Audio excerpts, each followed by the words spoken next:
What's going on, YouTube? Now it's safe to say that the Kia Telluride made quite the splash in the 3-row segment, winning numerous awards and selling so well that Kia still can't keep up with demand nearly a year later. However, the longtime sales leader Toyota Highlander is not messing around, and has just released a brand new model with more luxury and technology than ever before. But which one of these 3 rows is the best family option? Let's go ahead and find out.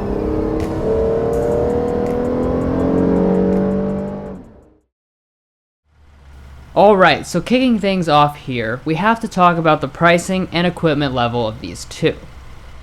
Up first, we have the new Telluride, which, as with any Kia, puts an emphasis on value.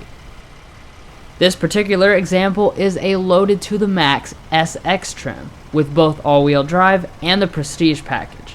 Yet, even after the destination charge is added in, the total rings in at a very reasonable $46,795. We also have the fully loaded Highlander, which is now called the Platinum for 2020.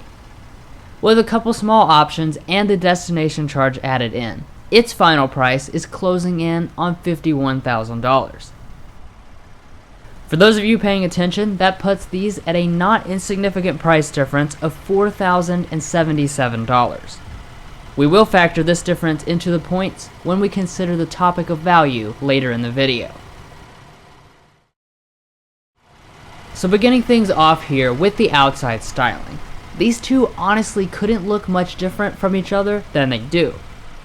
The Highlander's front design isn't radically different from the outgoing model, but the nose does have a more subdued and classier look.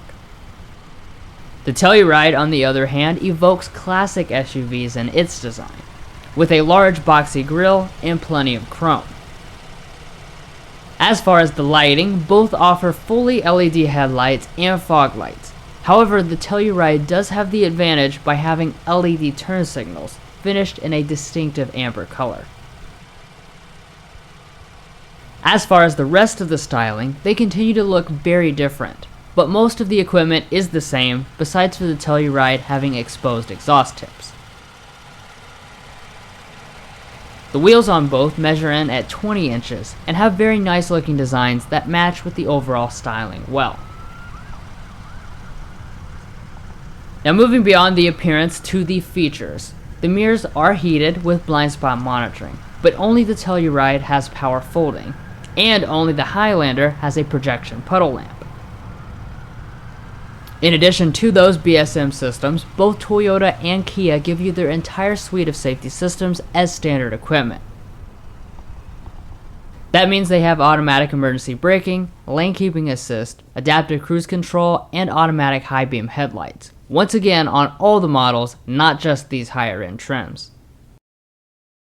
When it comes to the warranties, of course, Kia does have the best-in-class warranty of 5-year 60,000-mile basic and 10-year 100,000-mile powertrain, while the Toyota's is the regular affair of 3 and 5 years respectively. However, Highlander does include 2 years of complimentary maintenance. Finally, the last thing to mention on the outside is that both of them can tow up to 5,000 pounds when properly equipped. Alright, that's it for the exteriors. So now let's head on inside the cabins.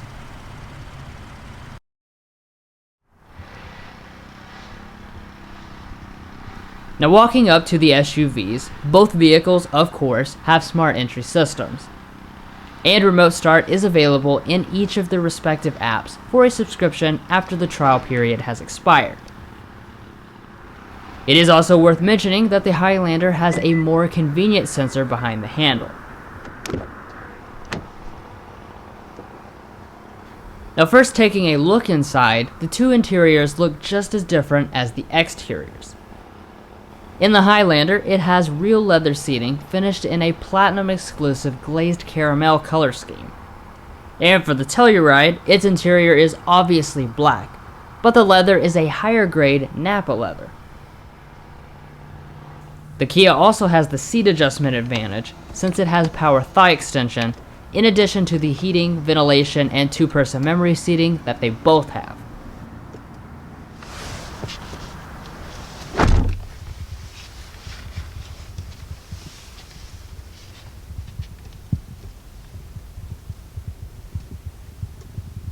Now, one of the biggest areas of importance are cabin materials, and I'm happy to report that both are top products in the class. Starting with the Telluride, this loaded example uses soft touch plastic, very realistic faux wood trim, and Nappa leather handlebars. The Highlander's materials have improved vastly, with lots of soft materials, leather, and faux wood throughout. So while the Telluride may have a little bit more specialness to it, overall there's not enough of a difference to award a point.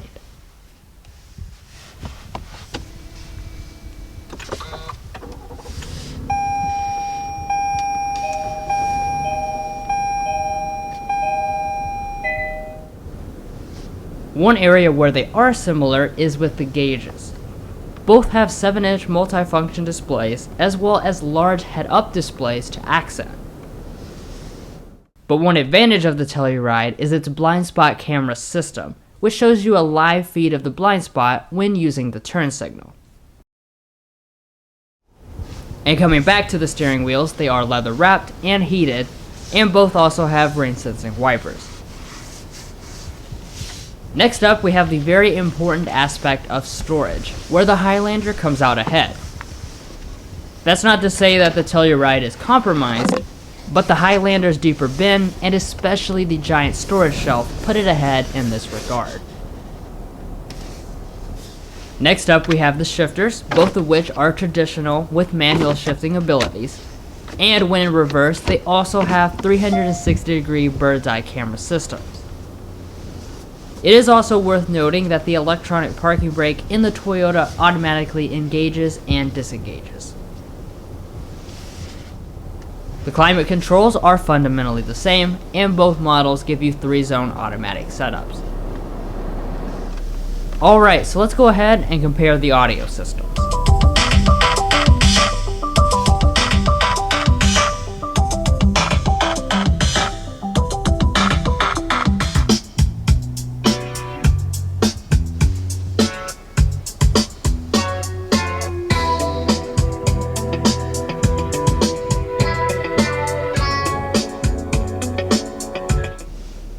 And now that brings us up to the infotainment systems. First of all, Toyota has chosen to use a mega 12.3-inch display, which is significantly larger than the 10.25-inch display in the Kia. However, as far as the other main features, they are the same, since both have integrated navigation systems, as well as Apple CarPlay and Android Auto.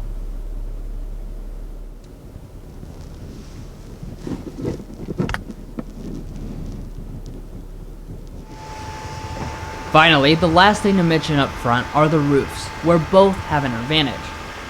The Highlander has a one-piece pano roof, which is more encompassing, but the Telluride has the luxurious Alcantara headline. Now, as 3-row crossovers, the rear areas are really just as important as the front, so it's certainly a good thing that both of these two are at the upper end of the segment in terms of space. Telluride has the slight advantage in both leg and headroom, but it is less than the 5% difference required to score a point. As expected, both use captain chair seating arrangements, with full sliding and reclining abilities, and they are also heated. The really rare feature, though, is that the Kia's rear seats are also ventilated, which is virtually unheard of in this class. Now, as far as your other amenities, they have the same stuff, just located in different places. Both have rear climate controls, 2 charging USB ports, and a household outlet. Moving on to the next row of seats, access is simple in both. And as far as actually sitting in the third row, you will notice a pretty significant difference, since the Telluride has several more inches of both leg and headroom. Additionally, Kia does throw in charging USB ports back here as well.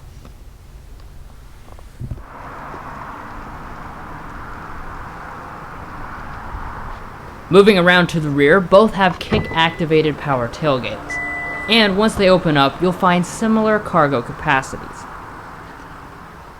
Two of the measurements are less than 5% apart, but the Telluride does have a sizable advantage when all the seats are in place. Neither of them offer a power third row. So with the interior all covered, now let's take them out on the road. While these two have been very dissimilar to each other so far, they have much more in common under their hoods. Both use naturally aspirated V6 engines that make very similar power numbers.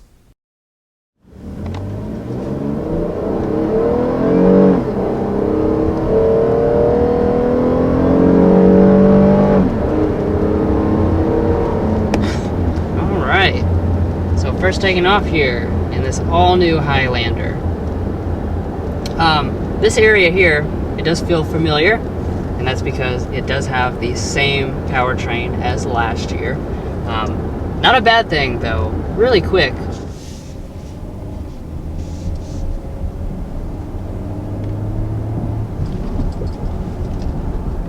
Also, just starting out, you definitely have plenty of power. Like we said, you get a standard V6 engine here versus the rivals where they're going to make you pay extra for it, more or less.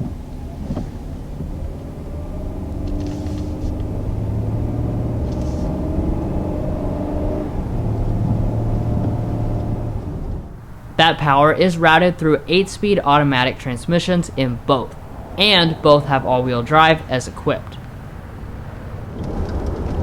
Now, as I had already mentioned, the powertrain as in the whole thing is carryover, so that does include the 8-speed automatic transmission. Once again, this was already a pretty new transmission. It had only been in the Highlander for 2 or 3 years, I think. And it does a great job in this application, just like it does in other Toyota and Lexus products. Very smooth, it just blends into the background for the most part. And it does have a willingness to drop a gear and get you up to speed when necessary. Now, as far as the broader driving dynamics, both drive very pleasantly. Obviously, comfort is of paramount importance, and the new Highlander delivers with a very comfortable ride and nearly Lexus levels of quietness. And getting up to speed here, you know, I want to talk about probably the most important part about the Highlander's driving dynamics, and that's quite frankly just how smooth it rides within this cabin. I kind of touched on it a little bit earlier in terms of the engine, but as far as the suspension is concerned, really does a fantastic job.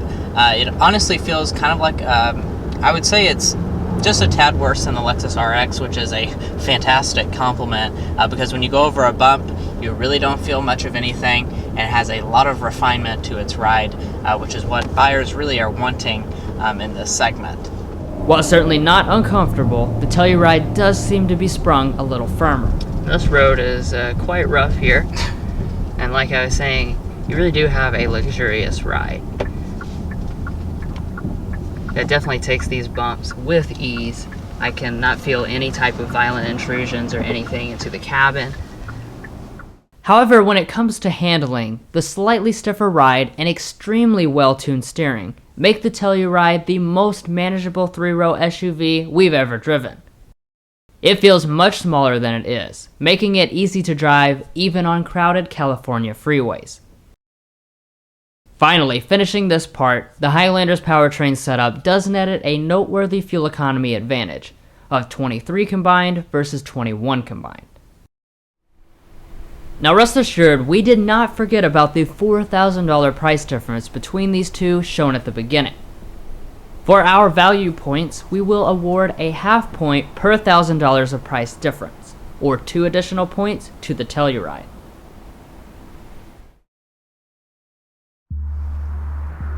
Alrighty, so that finishes up another comparison between two great family crossovers.